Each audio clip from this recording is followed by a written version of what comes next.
السلام علیکم اعوذ باللہ من الشیطان الرجیم بسم اللہ الرحمن الرحیم الحمد للہ رب العالمین والصلاة والسلام علی رسولہ الکریم اما بعد یا ربی ان قوم اتخذوا هذا القرآن محجورا رب اشرح لی صدری ویسر لی امری واحلل عقدۃ من لسانی یفقہوا قولی۔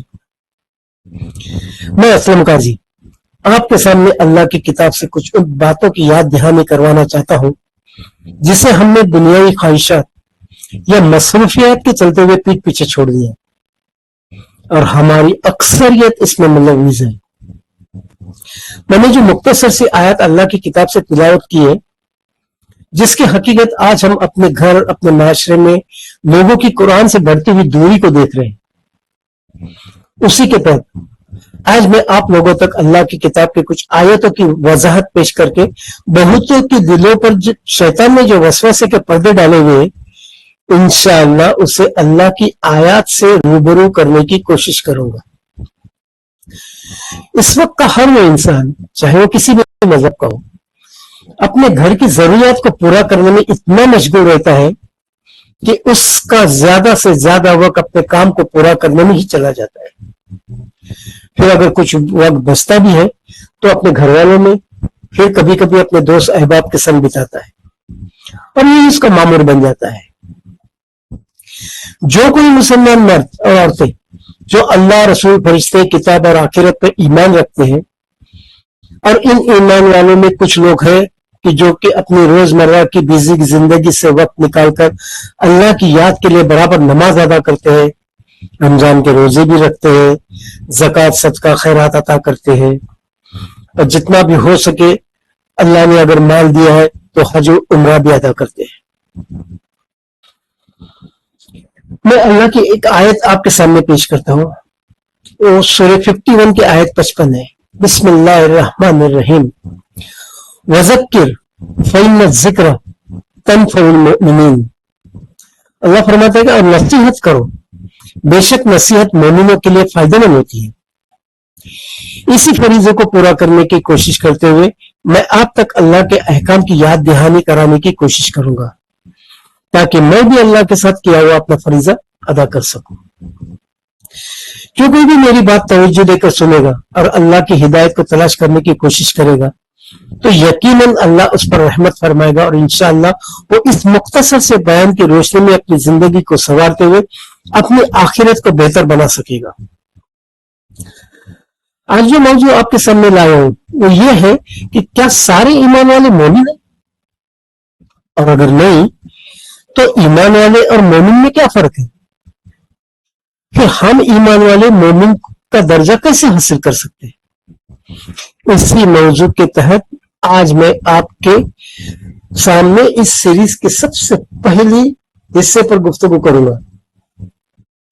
اسے صرف اور صرف اللہ کی کتاب سے وضاحت کرتے ہوئے اپنے موقف کو آپ کے سامنے رکھنے کی کوشش کروں گا تاکہ ہم لوگوں کے دلوں پر پڑی ہوئی دھول یا پھر انسان کے اپنے مصروفیات کے چلتے یا پھر شیطان کے ہم ایمان والوں کے دلوں پر ڈالے ہوئے وسوسے کے پردے ہٹے اور ہم لوگ قرآن کی طرف اپنا رخ کریں اور اپنی آخرت حاصل کرتے ہوئے جنت میں جانے والے رسول، انبیاء، صدیقین، شہداء اور صحابہ کے بعد والے پہلے گروہ میں شامل ہونے کی کوشش کریں۔ آمین۔ اب یہاں سے میں اپنی بات جاری رکھتا ہوں، تھوڑی سی توجہ دے کر دیجیے اس پر۔ ہر وہ انسان چاہے مرد ہو عورت ہو جو کہ مسلمان گھرانے میں پیدا ہوا ہے وہ اپنے آپ کو مسلم تسلیم کرتے ہوئے یہ تصور دماغ میں بٹھایا ہے کہ ہم ایمان والے ہیں، اور ایمان والے ہونے کے ناطے ہمیں اللہ کی کچھ فرائض ہے جسے پورا کرنا لازم ہے، جیسے اللہ اور اس کے رسول پر ایمان لانا، نماز قائم کرنا، رمضان کے روزے رکھنا، زکوٰۃ ادا کرنا اور حج عمرہ کرنا، اور الحمدللہ بہت سارے لوگ یہ فرائض کو پورا کرنے کی کوشش بھی کرتے ہیں۔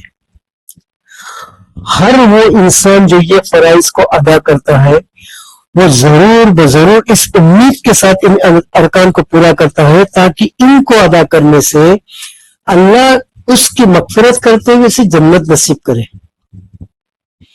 اور اس انسان کی امید اس کی سوچ کے حساب سے جائز بھی، کیونکہ ہمارے دل و دماغ میں صرف اسی فرائض کو پورا کرنے سے ہم نے اپنے آپ کو ایمان والے اور مومن سمجھ بیٹھے. نہیں بھائی نہیں، یہ سب عمل کرنے سے ہم ایمان کے ساتھ عمل صالح کے کچھ فرائض کو پورا کرتے ہیں. اللہ، رسول، کتابوں پر، فرشتوں پر، آخرت پر ایمان لانا یہ اندھیرے میں ہوتا ہے، یہ دکھائی نہیں دیتا. جیسے کوئی کہے کہ میں رسول اللہ صلی اللہ علیہ وسلم پر بہت ایمان رکھتا ہوں، تو ایسے انسان لوگوں کو یہ بتا نہیں سکتا کہ اس کا ایمان کتنا ہے، اور نہ لوگ اس کے ایمان کی مقدار کو جان سکتے. لیکن مومن کی مثال اور ہے. کسی بھی ایمان والے کو مومن کے مرحلے کو پہنچنے کے لیے اسے اللہ کا وہ عمل کرنا ضروری ہے، اور ایسا عمل لوگوں کو دکھائی دیتا ہے. لیکن کیا کبھی ہم نے اس بات پر غور کیا کہ نماز، روزہ، زکوٰۃ، صدقہ، خیرات، حج، عمرہ ایسی اتنے بڑے بڑے فرائض کو ادا کرتے ہوئے بھی ہم نے اللہ کے بڑے فرائض کو پیٹ پیچھے چھوڑ دیا ہے، اور اسی فرائض کو پورا نہ کرنا ہمارے لیے جنت میں جانے کی سب سے بڑی رکاوٹ بن سکتی ہے. شاید آپ کو میری بات کڑوی لگ رہی ہوگی، لیکن یہی سچائی ہے کہ ہم نے اپنی زندگی کی مصروفیات کی وجہ سے اللہ کے اس بڑے فرائض کو پوری طرح چھوڑ دیا ہے. تھوڑی توجہ دے کر سنیے، یہ میں کسی مشرک، منافق یا کافر کے بارے میں نہیں بات کر رہا ہوں، یہ میں میری اور آپ کی بات کر رہا ہوں جو اپنے آپ کو ایمان والے سمجھتے ہیں اور اللہ کی کتاب قرآن کو صرف اور صرف عربی میں پڑھتے ہیں. میں ان سب کی بات کر رہا ہوں. شاید آپ کو میری بات حیرت میں ڈال رہی ہوگی، لیکن یہی سچائی ہے. کیا کبھی آپ نے اللہ کے اس آیت کے چھوٹے سے ٹکڑے پر غور کیا؟ بسم اللہ الرحمن الرحیم، الذین آمنوا وعملوا الصالحات.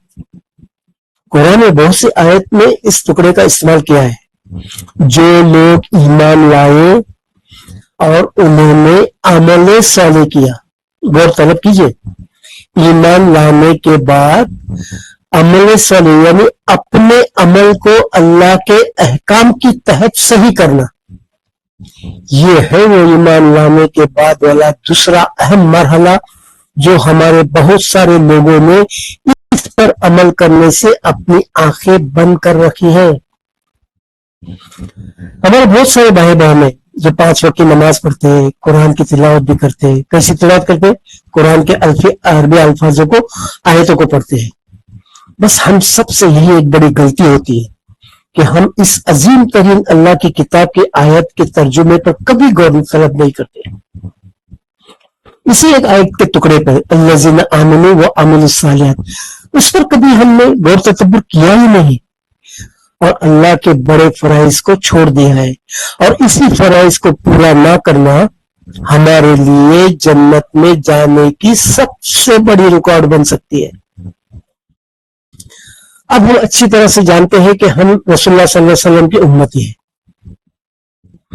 اور اللہ نے ہمارے لیے ہدایت کے لیے رسول اللہ صلی اللہ علیہ وسلم کو رسول اللہ صلی اللہ علیہ وسلم پر کتاب نازل کی ہے، اور فرمایا کہ جو کوئی اس کی طرف رجوع کرے گا اور اس پر عمل صالح کرے گا وہ ہدایت پائے گا.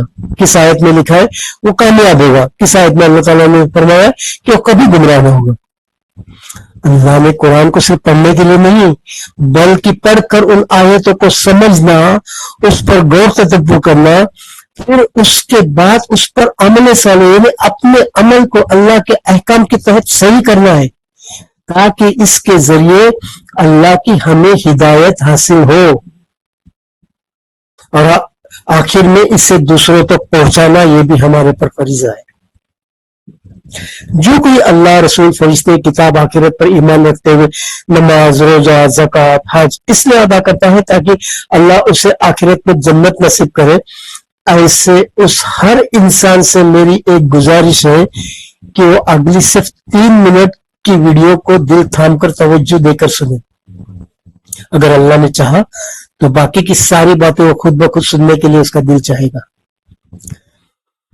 ہم میں بہت سارے لوگ ہیں جو قرآن کی تلاوت صرف اور صرف عربی زبان میں کرتے ہیں، جبکہ ان کی آیتوں کی تلاوت کرتے ہوئے ہمیں کچھ بھی سمجھ میں نہیں آتا کہ جو ہم تلاوت کر رہے ہیں یا کیے ہیں اس میں اللہ ہم سے کیا کہہ رہا ہے۔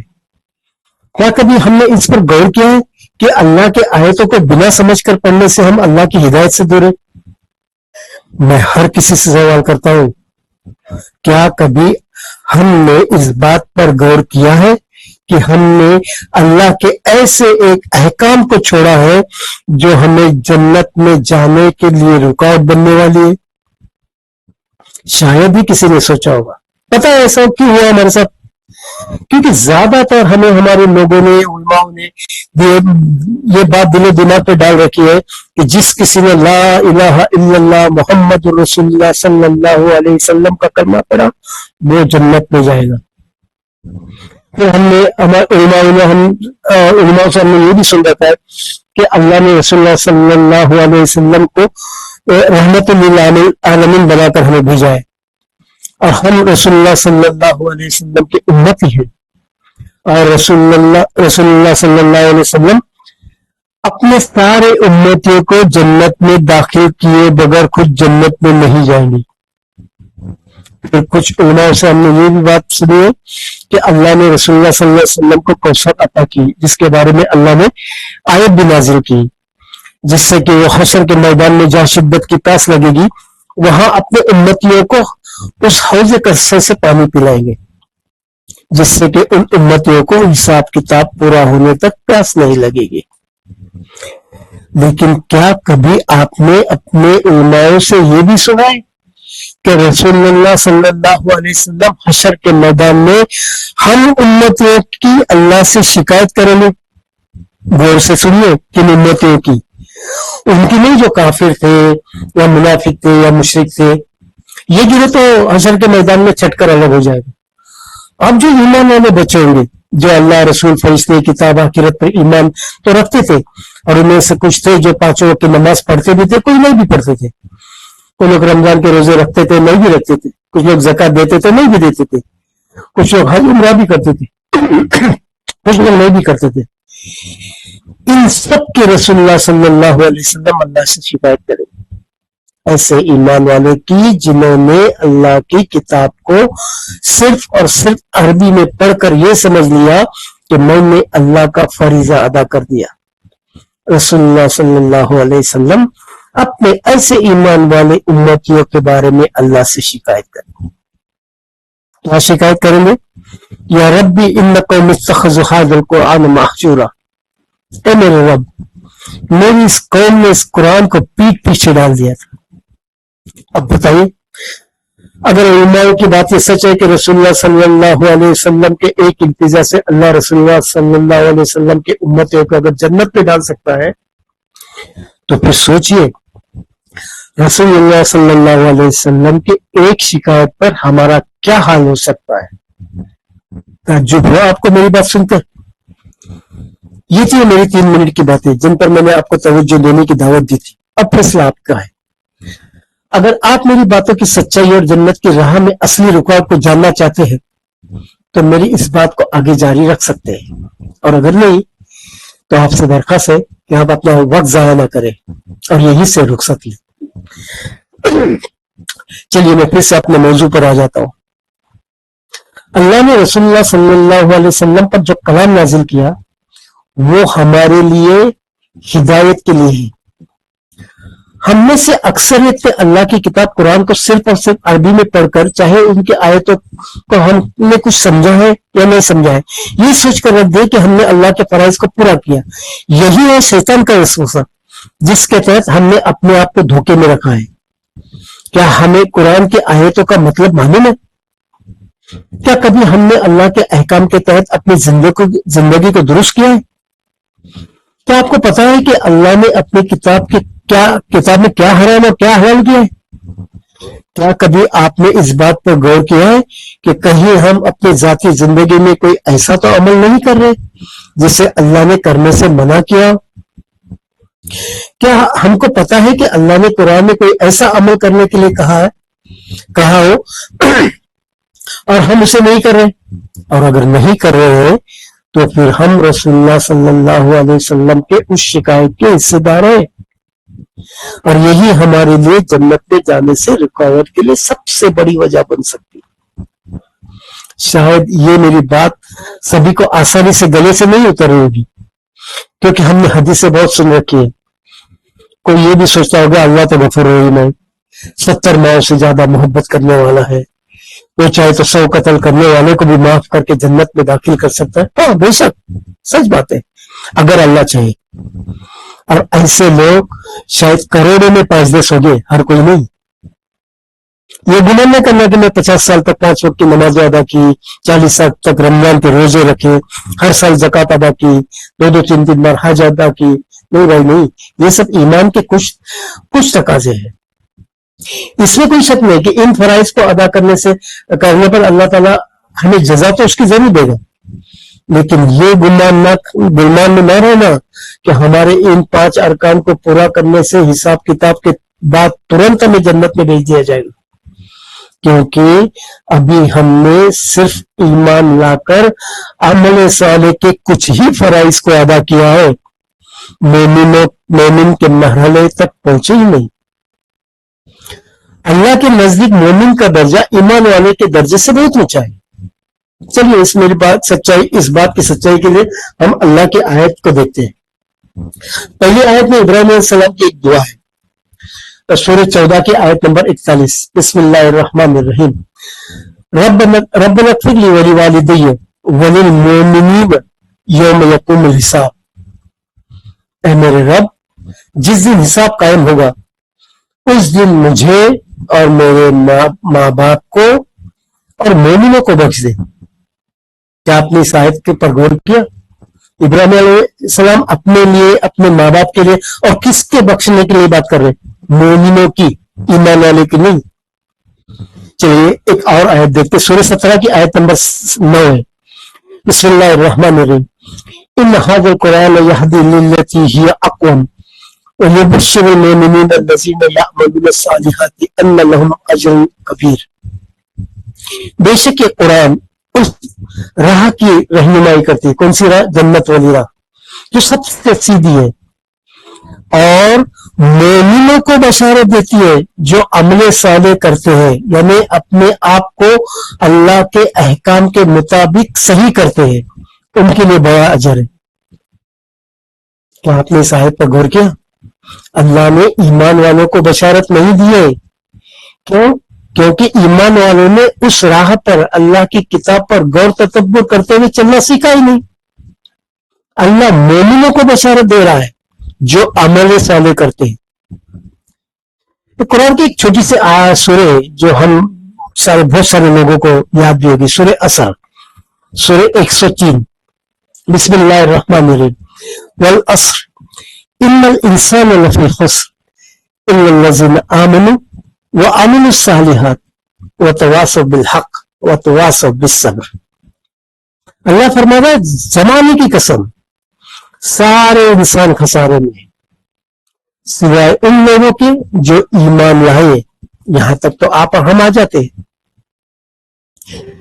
جو ایمان کے ساتھ کچھ فرائض کو ادا ہم کر رہے ہیں، لیکن اللہ نے اس کے ساتھ ایک اور الفاظ کو جوڑ دیا ہے۔ وہ کیا ہے؟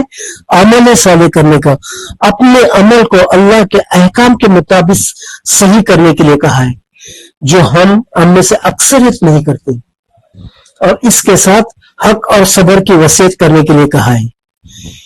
اس لیے ایک چھوٹی سی سورہ میں اللہ نے ہمیں بتا دیا ہے کہ ہم سب خسارے میں۔ کیوں خسارے میں؟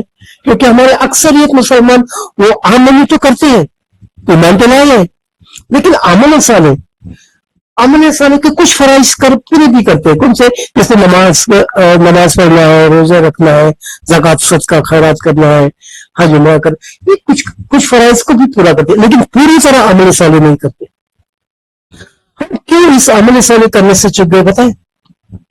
کیونکہ ہمارے علماء نے عمل صالح اس الفاظ کو نیک کام کرنے کا ترجمہ کیا ہے، جیسے غریب یتیم کو زکوٰۃ خیرات صدقہ دینا، مساجد مدرسے میں زیادہ سے زیادہ چندہ دینا، ان جیسے کاموں کو نیک کام بتایا، اور ہم بھی اندھے بہروں کی طرح ان کی باتوں پر یقین رکھتے ہیں، ویسا ہی کرتے ہیں۔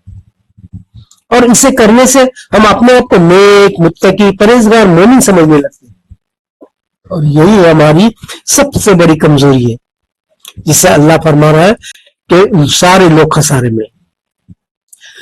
اپنی صلاحیت کا استعمال کرتے ہوئے اس پر غور کیجئے، یہاں اللہ ہمیں صرف نیکی کرنے کی بات نہیں کر رہا ہے، بلکہ جو کچھ ہم اپنی زندگی کو اللہ کے احکام سے بے خبر رہتے ہوئے جی رہے ہیں اسے اللہ کے احکام کے تحت بنا تحت کرنے کی بات کر رہا ہے۔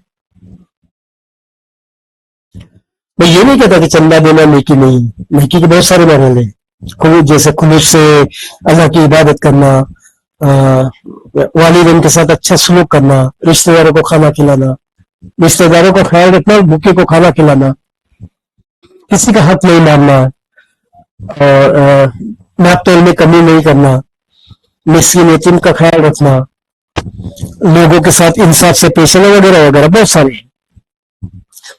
اگر انسان بنا قرآن کی سمجھ کے صرف ریاض نبھاتا رہے تو شک اور غلطی میں پڑ سکتا ہے۔ اللہ کہتا ہے کہ ہدایت اسی کو ملتی ہے جو دل سے اس کی طرف رجوع کرے۔ اس رجوع کا مقصد یہی ہے کہ انسان اللہ کی کتاب پر غور تدبر کرے اور بنا شک کیے یقین کے ساتھ عمل صالح کرے۔ اب ہم اپنے آپ پہ غور کریں، ہم جو اپنے آپ کو ایمان والے کہتے ہیں، جو اللہ کے بڑے بڑے حقوق جیسے نماز، روزہ، زکوٰۃ، حج، اللہ کا خوف رکھتے ہوئے اللہ کی رضا حاصل کرنے کے لیے اور جنت پانے کے لیے کرتے ہیں، اور پھر ہم عمل صالح نہیں کرتے، کیا ایسے لوگ یہ سوچ سکتے ہیں کہ ان میں سے اکثریت اللہ کی لعنت میں جی رہے؟ آپ کو میری بات حیرت میں ڈال رہی ہوگی، لیکن یہ سچائی ہے، کیونکہ اگر ہم نے عمل صالح نہیں کیا اس کا مطلب ہے کہ ہم اللہ کے ایسے کچھ احکام کو چھوڑ دیا ہے جس کی وجہ سے اللہ اور اللہ کے فرشتے ہم پر لعنت بھیجتے ہیں، اور یہ حقیقت ہے جو میں تمہیں اللہ کے قرآن سے بتا رہا ہوں۔ ہم سب صحیح عمل کسے کرنا سمجھتے ہیں پتہ ہے؟ اللہ، رسول، فرشتے، کتاب، آخرت پہ ایمان لاتے ہیں، 5 وقت کی نماز مسجد میں جا کر امام کے پیچھے ادا کرنا، ساری سنتیں بھی ادا کرنا، جمعہ کے دن سورہ کا پڑھنا یا قرآن کی دیگر تلاوت کرنا، رمضان کے روزے رکھنا، زکوٰۃ دینا، اور جن کے پاس مال ہے وہ عمرہ کرنا، حج ادا کرنا، یہ ہمارے دل و دماغ میں وسا ہوا نیک عمل کرنے کا طریقہ۔ اور اگر واقعی یہی سوچ ہے تو یقیناً جنت کو پانے کے لیے حشر کے میدان میں بڑے مشکلات کا سامنا کرنا پڑے گا۔ کیا آپ تیار ہیں؟ اور اگر نہیں تو چلیے یہ جاننے کی کوشش کرتے ہیں کہ عمل صالح جیسے بڑے احکام کو کیسے ادا کریں۔ ہر وہ انسان جو ایمان کے کچھ فرائض کو پورا کرتے ہیں اس سے چاہیے کہ وہ اللہ کی کتاب قرآن کو عربی میں پڑھے، پھر اس آیت کے ترجمے کو پڑھے، پھر اس ترجمے کو غور کرے، پھر اس سے سمجھے اللہ اس آیت سے ہمیں کیا کہنا چاہتا ہے۔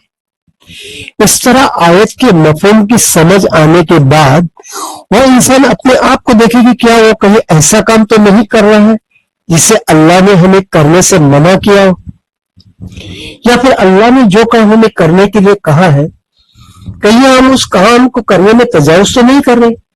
تو ایسے انسان کو چاہیے کہ وہ اللہ کے بتائے ہوئے طریقوں پر چلتے ہوئے ان احکام کو پورا کرے۔ یہ ہے عمل صالح کرنے کا صحیح طریقہ۔ بس ہر کسی کو چاہیے کہ وہ اللہ سے دعا کرے کہ اللہ ہمیں عمل صالح کرنے کی توفیق دے، آمین۔ یہ ہے ایمان والوں کو مومن کے درجے کو حاصل کرنے کا پہلا طریقہ۔ صرف زبان سے یہ کہنا کہ آخرت پر ایمان رکھتا ہوں کافی نہیں ہے۔ جب تک ہم اپنے آپ کو اللہ کے احکام کے تحت عمل صالح نہیں کرتے تب تک ہمارا آخرت پر ایمان ہونا پکا نہیں ہے، کیونکہ جنت تو آخرت میں ملنے والی۔ بہتر عمل کرنے کے لیے اللہ اور رسول پر ایمان لاتے ہوئے اس میں آخرت کا ڈر ہونا لازمی ہے۔ ہم کوئی ایسا کام نہ کرے جو اللہ کے قانون کے خلاف ہو جس کی ہمیں سزا ملے گی۔ اس لیے چاہیے کہ ہم اللہ کی کتاب کی طرف رجوع کریں. بس اتنا کہہ کہ میں آج کا یہ مختصر سا بیان اسی پر روک دیتا ہوں. اگر اب تک کی میری بات نے آپ کے دل کو کھول دیا ہے تو سوچئے، تاکہ جو کوئی جنت کی چاہ رکھتا ہو وہ اس بارے میں غور فکر کرے اور میرے چینل پر اسی موضوع کے اگلے بیان پارٹ 2 کو سنیے. بے شک میں آپ جیسا بشر ہوں. میں نہیں کہتا کہ میں پرفیکٹ ہوں، اور نہ میں عربی کا جانتا ہوں، اور نہ میں عالم ہوں، اور نہ میں قرآن کو حفظ کیا ہے.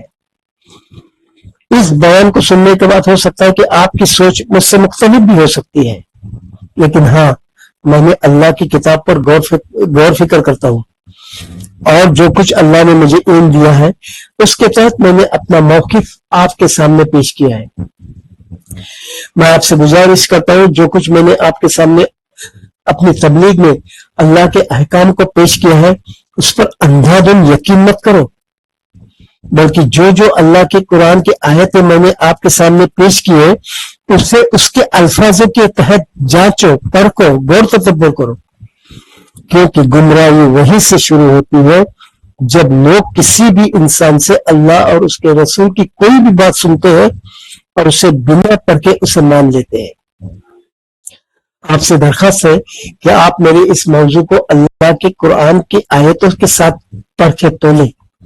پھر اگر میری بات میں آپ کو کچھ سچائی نظر آئے تو اس پر اپنے آپ کو عمل صالح کرنے کے لیے اللہ سے دعا کریں کہ اللہ ہمیں صحیح راہ کی ہدایت دے. آمین. یہ بھی بات دھیان میں رکھیں کہ آپ اپنے آپ تک اس وقت تک عمل صالح نہیں کر سکتے جب تک آپ خود اللہ کی کتاب پر دلی یقین سے رجوع نہیں کرتے. ہدایت اللہ تعالیٰ کے ہاتھ میں ہے، وہ جسے چاہے عطا کرے. میری یہ ہرگز سوچ یا مطلب نہیں کہ میں اس موقف سے کسی کو ٹھیس پہنچاؤں. بشر ہونے کے ناطے اس گفتگو میں اگر کسی بات کو بیان کرنے میں مجھ سے غلطی ہوئی ہو تو میں آپ سے تہہ دل سے معافی چاہتے ہوئے آپ سے درخواست کرتا ہوں کہ آپ میری اس معاملے میں اللہ کی کتاب سے اصلاح کریں. ہو سکتا ہے کہ اس گفتگو میں اردو میں بات کرتے ہوئے ہندی الفاظ کا استعمال کیا ہوگا، اسے بھی نظر انداز کیجیے کیونکہ میں اردو پڑھنا لکھنا نہیں جانتا. انشاءاللہ میرا اگلا ویڈیو پارٹ 2 اسی بات کو آگے بڑھاتے ہوئے شیطان میں ڈالے ہوئے وسوسے کو کس طرح دور کر سکتے ہیں اور ہم اپنے آپ کو اللہ کی کتاب سے صحیح کرتے ہوئے مومن کے مرحلے کو پانے کی اللہ کی ہم پر کیا کنڈیشن ہے، یہ اللہ کی آیتوں سے جاننے کی کوشش کریں گے. ہر سننے والوں سے میری گزارش ہے، اگر میں نے جو کچھ بھی آپ سے جو گفتگو کی ہے وہ اللہ کی کتاب کے تحت کی ہے، اگر آپ کو اس میں سچائی نظر آئے تو آپ اس سے آگے پہنچائیں. ہو سکتا ہے اگر کوئی اللہ کے ان احکام سے اندھیرے میں ہے تو وہ بھی اس سے سننے کے بعد اپنے لیے صراط المستقیم پر آنے کی کوشش کرے. جزاک اللہ خیر. پھر آخر میں سب سننے والے کو السلام علیکم وآخر دعوانا ان الحمدللہ.